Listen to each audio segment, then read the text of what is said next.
Lieutenant, this type of hydraulic failure indicates that she needs to switch to manual control immediately. Contractor, you are overstepping your duties. I am amending this exercise. They forced her to roll up her sleeve, then went silent at the Cerberus tattoo of the lost platoon.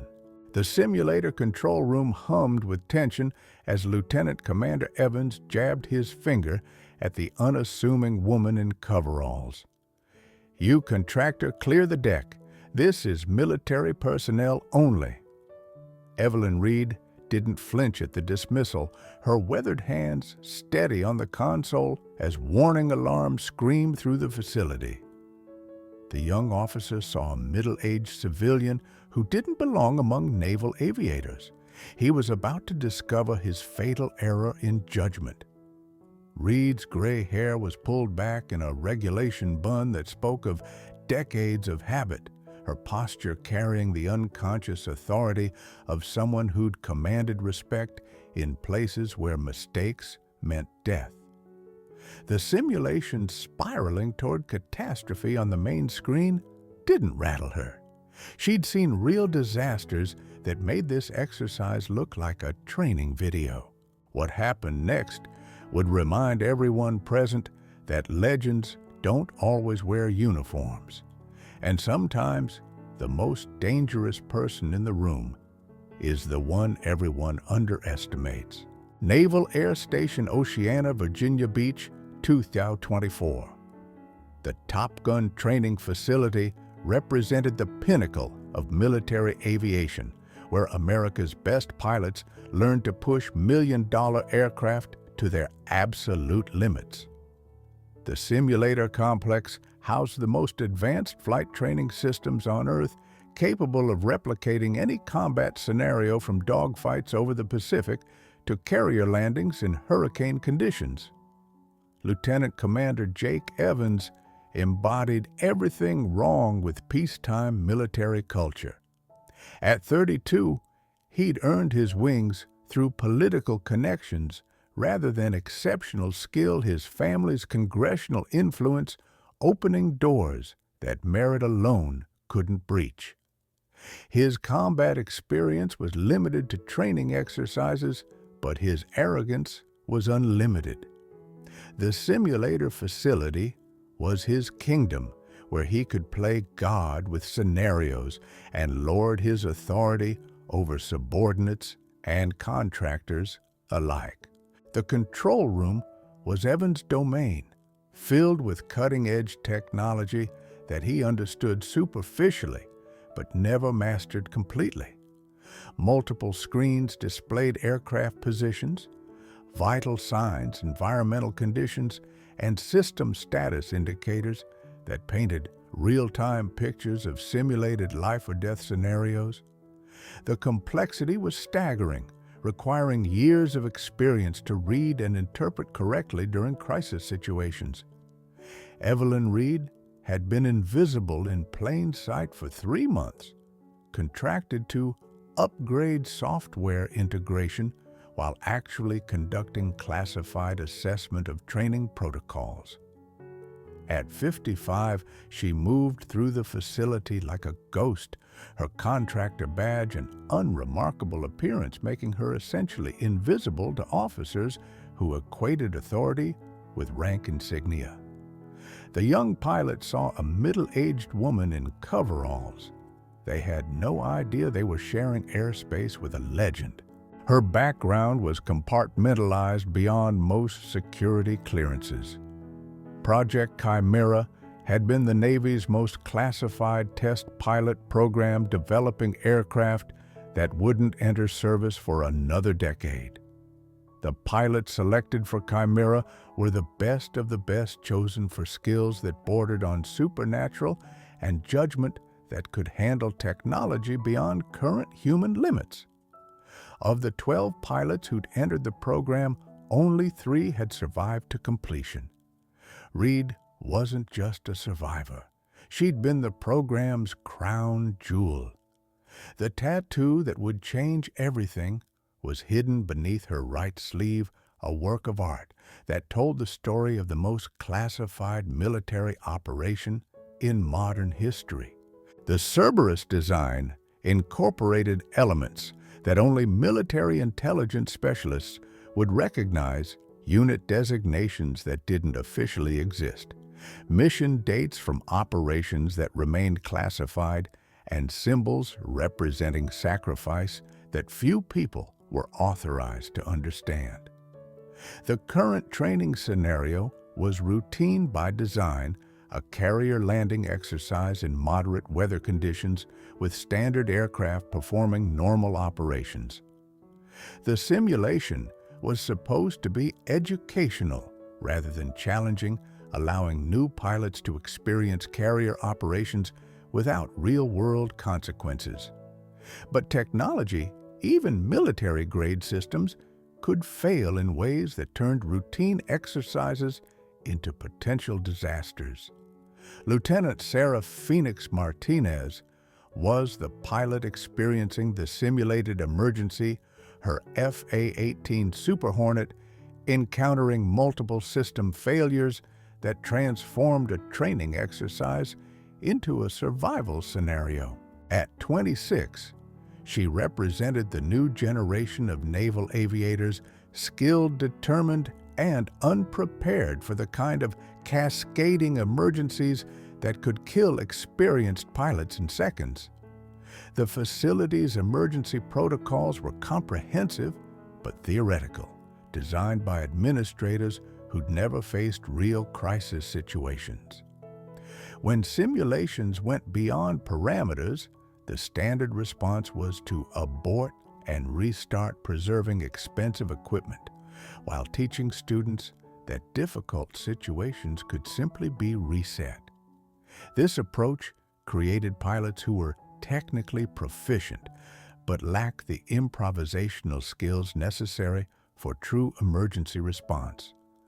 The convergence of failing technology, inexperienced leadership, and a pilot in simulated distress created the perfect storm that would reveal everyone's true capabilities.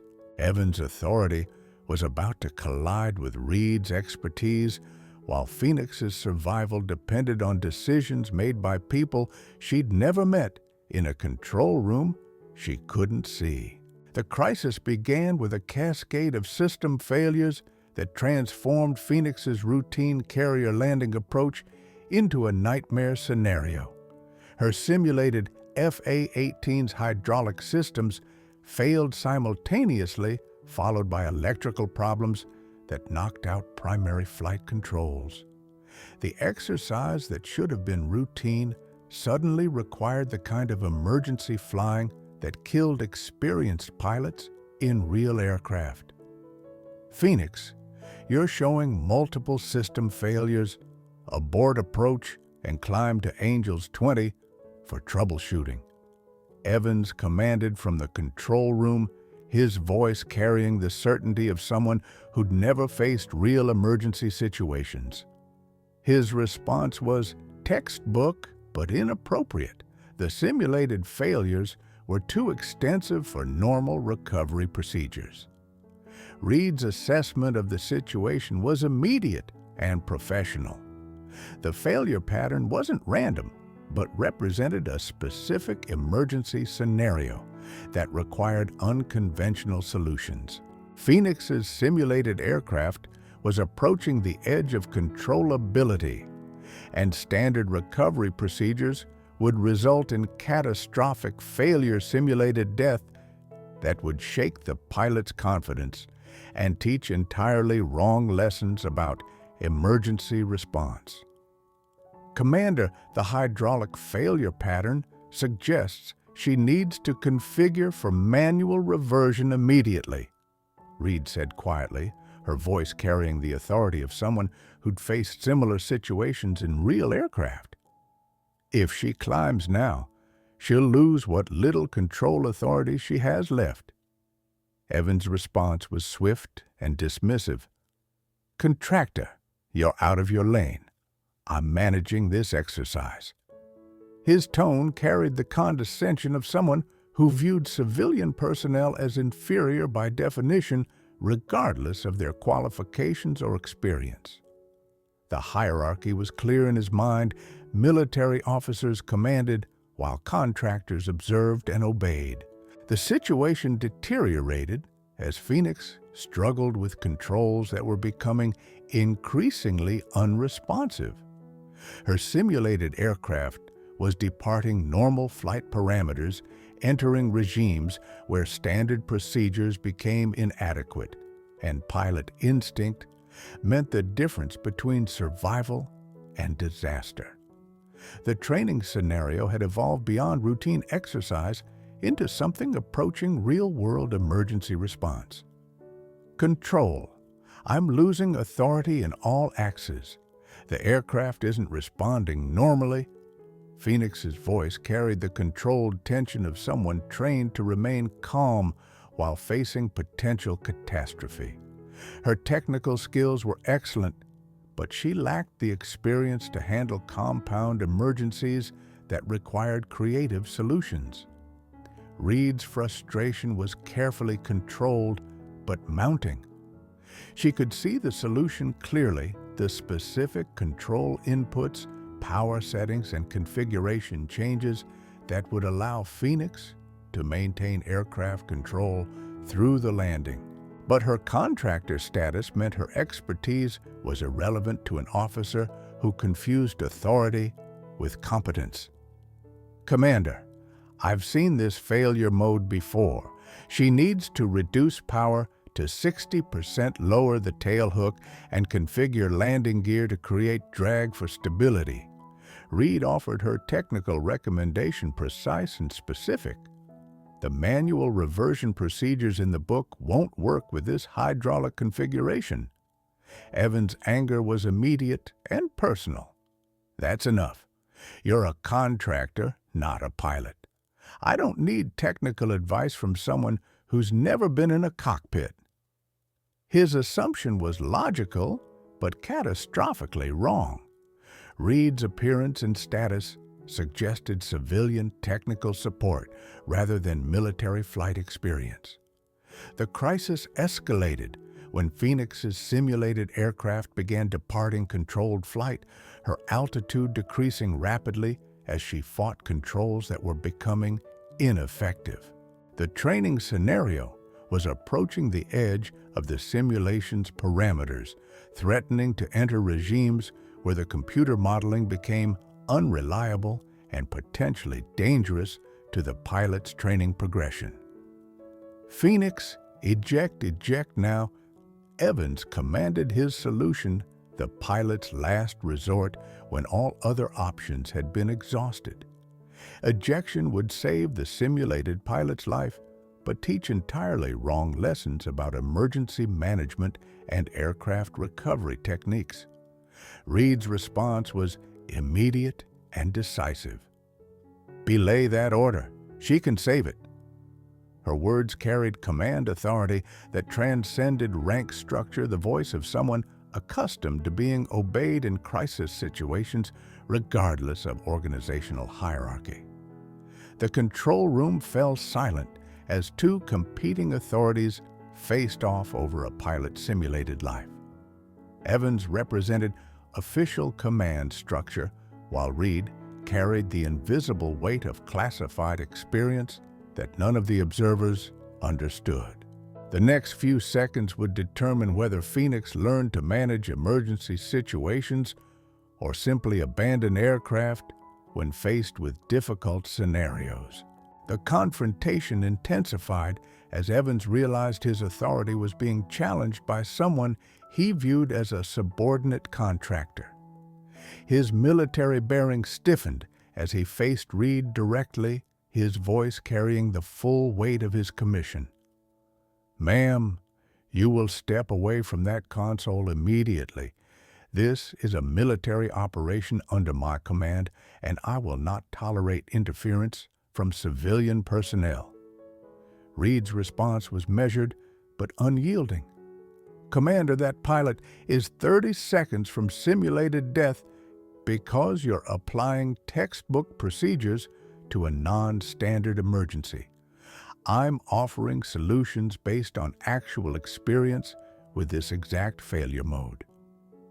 Her words carried implications that Evans couldn't grasp. Actual experience meant she'd flown aircraft in similar situations, something that should have been impossible for a civilian contractor. The escalation was both personal and institutional. Evans saw his command being undermined by someone without military rank or official authority. Reed saw a pilot in danger from decisions made by someone who'd never faced real emergencies.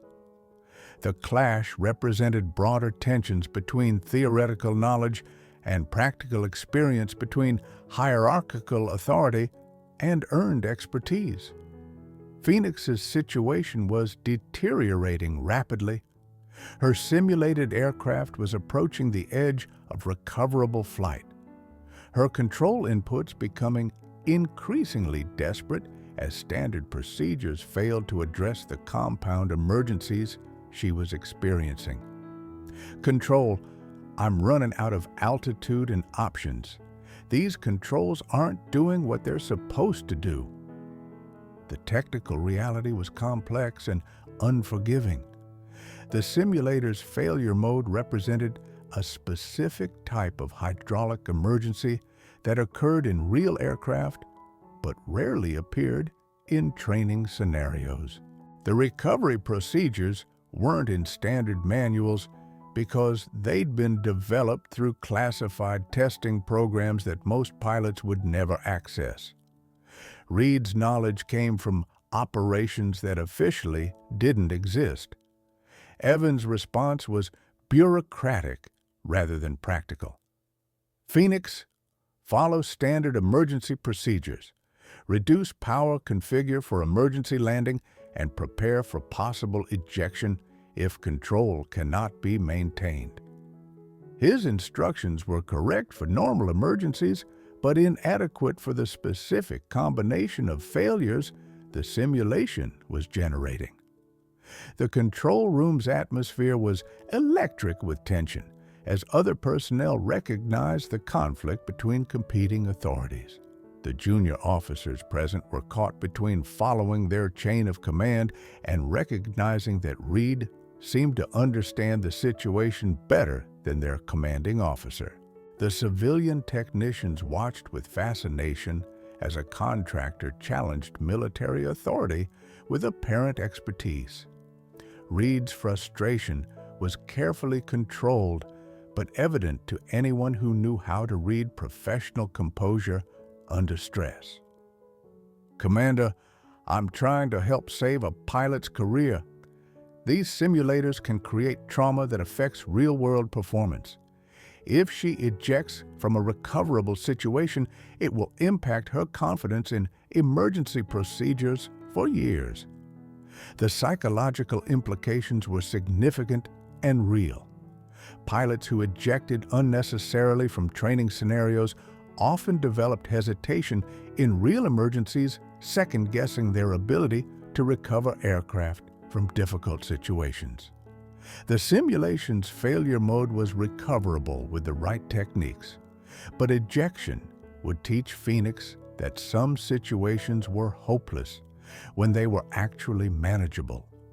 Evans' military pride was fully engaged now. The suggestion that a civilian contractor understood pilot psychology better than a commissioned officer was professionally insulting and personally infuriating. "Ma'am, I'm ordering you to step away from this console and leave this facility immediately. Your interference is disrupting military training operations." The confrontation reached its peak when Reed made a decision that would change everything. "Commander, if you want me to leave, you'll have to physically remove me. I'm not abandoning that pilot to procedures that will get her killed in a real aircraft." Her words carried the quiet authority of someone who'd made similar stands in situations where lives actually depended on the outcome. The room's tension was palpable as Evans faced a decision that would define his leadership. He could call security to remove Reed physically, but her calm confidence suggested she was prepared for that escalation. He could continue the training scenario according to standard procedures, accepting responsibility if Phoenix's simulated ejection led to long-term confidence problems. Or he could acknowledge that his expertise might be insufficient for this particular emergency. Phoenix's voice cut through the control room tension with increasing urgency. Control, I need guidance now. This aircraft is becoming uncontrollable, and I'm running out of altitude for recovery. Her training was excellent, but she lacked the experience to improvise solutions for emergencies that weren't covered in standard procedures. The moment balanced on a knife's edge as multiple authorities and egos clashed over a simulated pilot's fate. Evans' command structure demanded obedience, Reed's experience offered solutions, and Phoenix's survival depended on decisions made by people she couldn't see in a room she'd never entered. The next few seconds would determine whether institutional hierarchy or practical expertise would prevail in a situation where both claimed legitimacy. The escalation was complete, with all parties committed to positions they couldn't abandon without losing face. Evans had staked his authority on standard procedures and military hierarchy. Reed had risked her contract and future employment on her belief that she could save Phoenix from traumatic failure. Phoenix continued flying an increasingly uncontrollable aircraft toward an outcome that would be determined by the conflict raging in the control room above her head. The breaking point arrived when Phoenix's simulated aircraft entered an unrecoverable flight regime, her desperate control inputs no longer sufficient to maintain stable flight. Control, I'm losing it. The aircraft won't respond to any inputs. Her voice carried the controlled panic of someone facing simulated death, but understanding that the psychological trauma would be entirely real. Evans' response was immediate and final. Phoenix, eject immediately. That's a direct order. His command followed standard procedures, perfectly protecting the simulated pilot's life while accepting the failure of the aircraft and mission. The decision was defensible, professional, and completely wrong for this specific situation. Reed's intervention was swift and decisive. Moving past Evans to reach the primary communication console, she keyed the microphone with practiced authority. Phoenix, disregard that order. Reduce power to 50%, lower your tailhook for aerodynamic stability, and configure your flaps to maximum extension. You can fly this aircraft to the deck. The control room erupted in chaos. Evans lunged for the communication controls, intent on countermanding what he viewed as dangerous interference from an unqualified civilian. Security, remove this woman from my control room immediately. His voice carried the fury of someone whose authority had been publicly challenged and found wanting. But Reed's calm competence under pressure was mesmerizing. She continued transmitting flight guidance to Phoenix while simultaneously monitoring the aircraft systems through displays that she read with obvious expertise. Phoenix, ignore the book on this one. The hydraulic failures are creating unusual control responses. Use rudder inputs for lateral control and trim tabs for pitch authority. Phoenix's confusion was audible over the radio. Control, I'm receiving conflicting instructions. Who has authority for this exercise? Her question cut to the heart of the crisis. Two different authorities were issuing contradictory orders, and her simulated life depended on choosing correctly. The moment of truth arrived when Evans physically confronted Reed at the console. Show me your authorization to command naval aircraft. Show me your pilot's wings. Show me any credential that gives you the right to endanger that pilot's life. His challenge was legally sound and professionally appropriate. Reed had no official authority to command military aircraft or override commissioned officers. Reed's response would later be remembered as the moment everything changed. "Commander, you want to see my credentials?" Her voice carried the quiet authority of someone who'd earned the right to be heard through methods that transcended paperwork. "Fine, but understand that what you're about to see is classified above your security clearance." The words hung in the air like a challenge to everything Evans thought he knew about the situation. Reed's implication was clear. Her authority came from sources beyond his knowledge or jurisdiction. The control room fell silent except for Phoenix's increasingly desperate radio calls and the background hum of electronic systems monitoring a simulated aircraft approaching catastrophic failure. Evans' final demand was delivered with the full weight of his commission and command authority. "I don't care about your security clearance or your civilian contracts. If you want to stay in my control room, you will roll up your sleeves and show me exactly what gives you the right to countermand my orders." The challenge was public witnessed by every person in the facility. Reed faced a choice that would define not just this confrontation, but her entire future in military contracting. She could maintain her cover accept removal from the facility and watch Phoenix eject from a recoverable aircraft. Or she could reveal information that might compromise classified operations while potentially saving a pilot from unnecessary trauma. Reed's decision was swift and irreversible. "Very well, Commander, but remember that you demanded this disclosure." Her hands moved to her right sleeve with practiced efficiency, rolling back the fabric to reveal artwork that would change everyone's understanding of who they were dealing with. The tattoo that emerged was a masterpiece of military art and classified information. The central image was Cerberus, the three-headed guardian dog of mythology, but the details were unmistakably military in nature.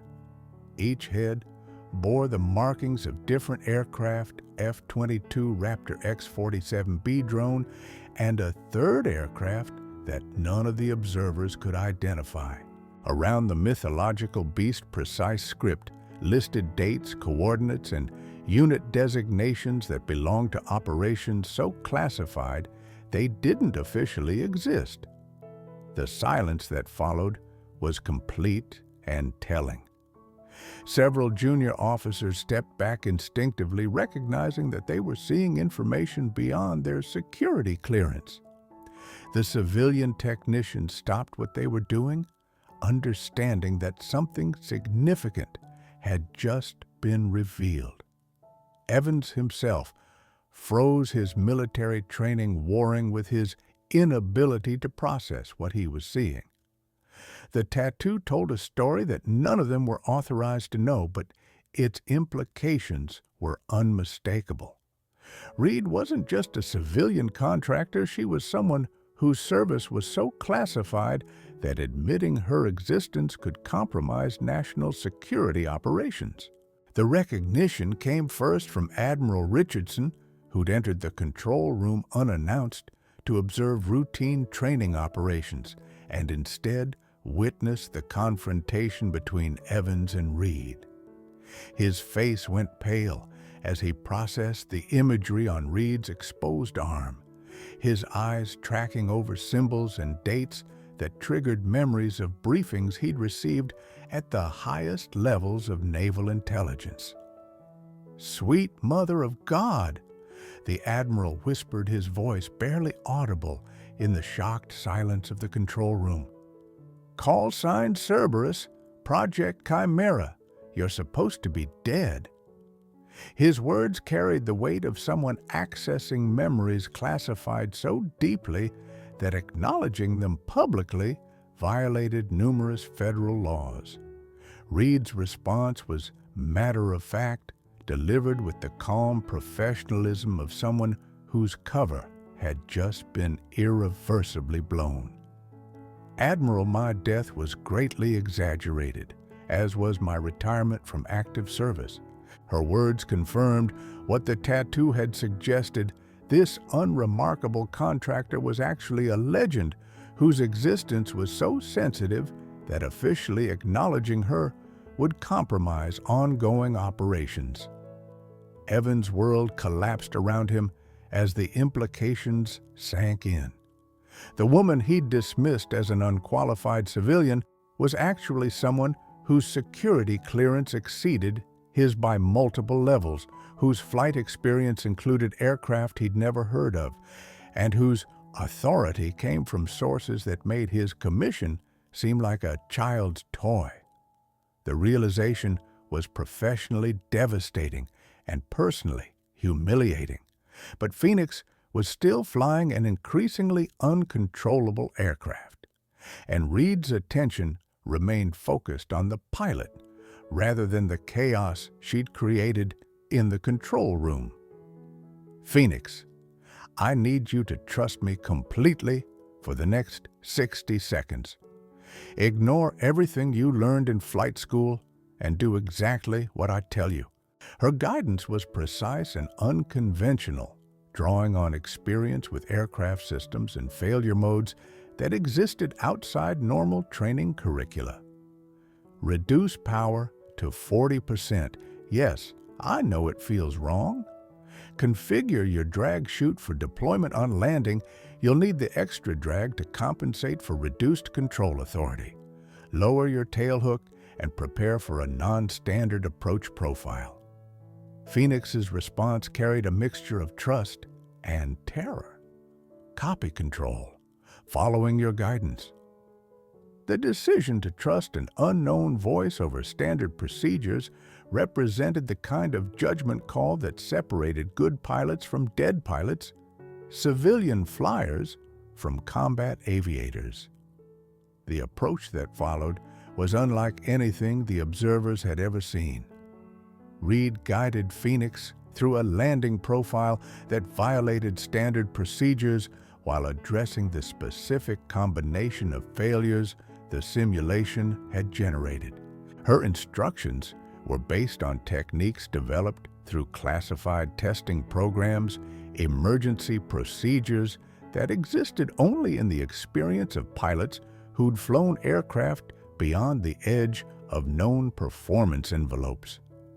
Phoenix, you're going to feel like you're approaching too fast and too steep. Trust your instruments and maintain the profile I'm giving you.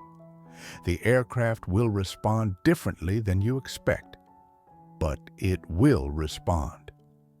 Reed's voice carried the authority of someone who'd made similar approaches in real aircraft who'd faced actual death rather than simulated emergency. The landing was technically perfect and completely wrong by standard criteria. Phoenix's approach speed was higher than normal. Her descent rate exceeded recommended parameters, and her control inputs looked desperate to observers who didn't understand the aerodynamic realities of her simulated failures. But the aircraft touched down exactly where Reed had predicted the tailhook, engaging perfectly to bring the fighter to a controlled stop. The control room's silence was profound and telling. Everyone present had witnessed something that challenged their understanding of flying authority and the nature of expertise itself. Phoenix had landed an aircraft that standard procedures declared unrecoverable, guided by someone whose qualifications were so classified that acknowledging them risked national security breaches. Admiral Richardson's response was immediate and decisive. Commander Evans, you're relieved pending investigation of this incident. Lieutenant Commander Torres assumed control of simulator operations. His actions were swift and final, recognizing that Evans's judgment had been catastrophically flawed, while Reed's expertise had saved both a pilot's confidence and the Navy's training program. The debriefing that followed would become legendary in naval aviation circles. Reed's explanation of the emergency procedures drew on knowledge that officially didn't exist, techniques developed through programs that remained classified decades after completion. Her ability to read system failures, predict aircraft behavior, and guide pilots through impossible situations represented expertise that couldn't be taught in conventional schools. Phoenix's reaction to learning her savior's identity was profound and lasting. "Ma'am, I've never heard of Cerberus or Project Chimera, but I know you saved my life today. Not just in the simulator, you kept me from learning that some situations are hopeless when they're actually manageable." Her words captured the deeper significance of Reed's intervention. The cultural transformation that followed was swift and comprehensive. The facility's approach to contractor relations changed overnight, with civilian personnel suddenly viewed as potential sources of expertise rather than mere support staff. The assumption that military rank equated to aviation knowledge was permanently shattered, replaced by recognition that competence came in many forms. Reed's revelation triggered security reviews that extended far beyond the training facility. Her presence as a contractor while maintaining classified status raised questions about oversight, compartmentalization, and the proper handling of personnel whose service transcended normal military categories. The bureaucratic complications would take months to resolve. The training protocol changes were immediate and lasting. Reed's techniques were analyzed, documented, and incorporated into advanced emergency procedures, training for pilots who demonstrated exceptional ability. The simulator scenarios were updated to include the failure modes she'd identified, ensuring that future pilots would be prepared for emergencies that traditional training had ignored. Evans' career ended not with courts-martial or public disgrace, but with quiet reassignment to positions where his theoretical knowledge could be valuable without endangering operational personnel. The incident became a case study in the dangers of confusing authority with expertise, rank with competence. The legend of Cerberus grew beyond the immediate participants to encompass the broader naval aviation community. Stories of the mysterious contractor who'd saved Phoenix spread through unofficial channels, creating a mythology around expertise that transcended organizational boundaries. Reed herself returned to the shadows, her cover restored through bureaucratic alchemy that officially erased the entire incident. Phoenix's career flourished as she integrated the lessons learned from her simulated emergency into real-world flying. Her ability to handle non-standard situations with calm competence became legendary among her peers, inspiring a new generation of pilots who understood that textbook knowledge was only the beginning of true expertise. The facility's memorial to the incident was subtle but permanent. A plaque commemorating the importance of listening to expertise regardless of its source, of remaining humble in the face of knowledge, and of understanding that legends often walk among us wearing unremarkable disguises. The lesson endured long after the participants had moved on to other assignments. Reed's final words to the facility were characteristically modest. "Remember that the most dangerous person in any room is often the one you notice least. Trust competence over credentials, results over rank, and never assume that you know everything about the person standing next to you." The advice became foundational wisdom for generations of naval aviators who followed. The Cerberus Protocol became the standard for recognizing and utilizing civilian expertise within military training facilities. Reed's intervention demonstrated that competence transcended organizational boundaries, leading to systematic changes in how contractor personnel were evaluated and integrated into operational activities. The protocol required military personnel to assess civilian technical recommendations based on merit rather than status, preventing future incidents where expertise was dismissed due to bureaucratic hierarchy.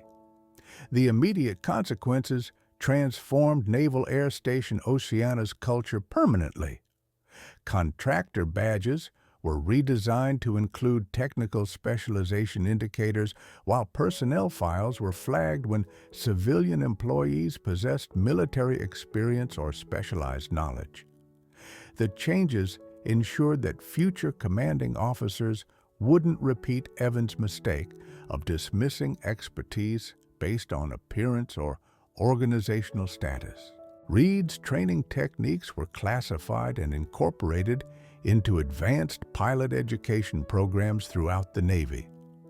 Her emergency procedures, developed through Project Chimera testing that officially never existed, became standard curriculum for pilots selected for carrier operations and combat deployment. The techniques saved countless lives over subsequent decades, though their origin remained classified and unacknowledged. The broader impact extended throughout military training establishments as the incident became a case study in leadership authority and expertise recognition. Reed's calm competence under pressure demonstrated that true authority came from knowledge and experience rather than rank or position. Her willingness to risk her cover to save Phoenix became a model for prioritizing mission success over personal protection. Phoenix's career trajectory was permanently altered by her encounter with Cerberus. Her ability to handle non-standard emergencies with exceptional composure became legendary throughout naval aviation, inspiring a new generation of pilots who understood that survival often required abandoning textbook procedures in favor of creative problem-solving. Her promotion to squadron command was accelerated based on demonstrated competence under pressure. The psychological impact on military personnel was profound and lasting. The realization that legends could exist in plain sight, wearing contractor badges and unremarkable clothing, fundamentally changed how service members approached civilian personnel with technical expertise. The assumption that military experience was always visible and officially documented was permanently shattered. Admiral Richardson's leadership during the crisis became a model for senior officers facing similar situations where classified personnel operated under civilian cover. His ability to recognize Reed's true status while maintaining operational security demonstrated the judgment required for high-level command positions. The incident advanced his own career while establishing precedents for handling classified personnel in civilian roles. The facility's memorial to the incident was both subtle and permanent, a culture that valued quiet competence over visible authority results over rhetoric. The lesson that expertise often came in unexpected packages became foundational wisdom passed down through generations of naval aviators. Reed's legacy endured through the pilots whose lives were saved by techniques she developed in programs that officially never existed. The universal message was clear: true authority is demonstrated through action, especially in moments of crisis. Reed's story proved that legends often walked among us in unremarkable disguises, that competence transcended organizational boundaries, and that sometimes the most important person in the room was the one everyone overlooked until crisis revealed their true capabilities.